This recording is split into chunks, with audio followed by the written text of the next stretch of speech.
Hey and welcome back to my channel. So in this video I want to talk to you about how to get the best and highest quality looking videos when taking your GoPro underwater.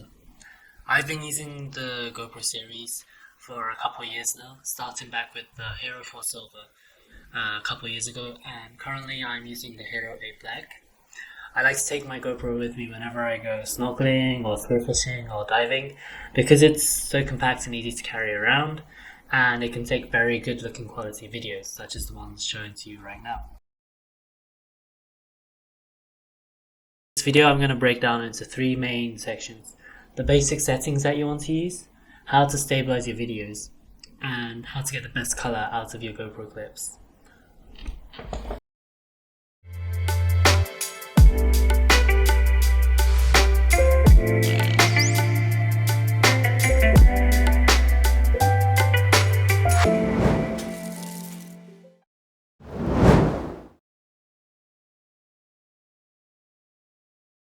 The basic settings that you want to have your GoPro set to, I'm going to put on the screen right now.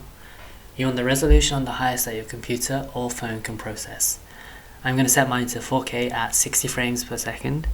By setting the frame rate to either 60 or 120, you can slow down your footage in post to get a slow motion effect if you want. Now I'm going to move down to the Pro Tune section, where I'm going to set the shutter speed to auto, EV comp to minus 0.5, bitrate to high, and change the white balance from auto to native. Now I want to talk about the ISO values. I change this depending on the conditions that I'm shooting in, but I try to keep the values as low as possible in order to get the most details and quality in the video. On a sunny day I will set both the minimum and maximum value to 100. However, on an overcast day I will try to set the minimum to 100 and the maximum to, I think, up to about 400. I wouldn't go any higher than this. I personally think that GoPros perform very well in good sunlight, but they perform pretty badly in lower light conditions, so if possible I recommend filming on sunny days whenever possible. That's about it for the very basic settings, so now we're going to move on to part 2 of the video, which is how to keep your footage stable as possible.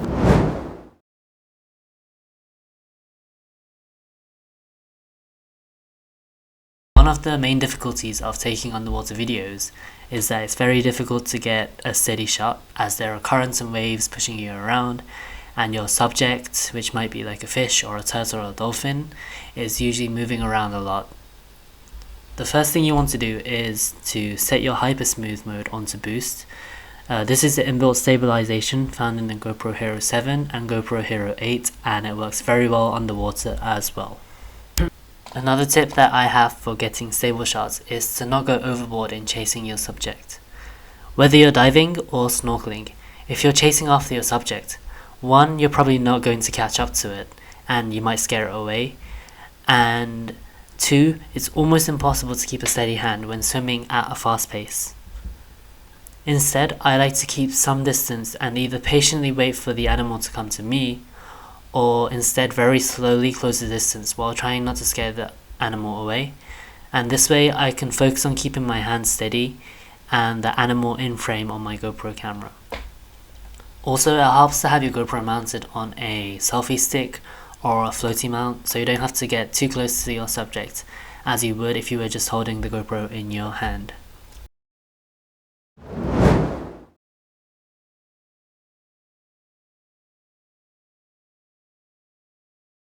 Part 3 of this underwater GoPro guide is going to be about the color settings. On the GoPro you have two color options, either with GoPro color or flat color. I like to shoot in flat color as it gives me more flexibility when color grading in post-production. Straight out of the camera, the GoPro color setting will give you a nice, more saturated shot, whereas with the flat settings the shot will look very bland, like this. However, the advantages of shooting in flat is that it retains more shadows and details, so once you grade the footage yourself, it will look so much better. On top of that, it gives you more flexibility with the colors depending on how you want to make the video look, and you can also make the colors match with the rest of the clips if you are using it as part of a longer video with clips filmed on various camera types. I personally use this free software called DaVinci Resolve 16 when color grading my footage. If you'd like to learn the basics on how to do this, I have a color grading tutorial on my channel, and I'll leave the video link in the descriptions below.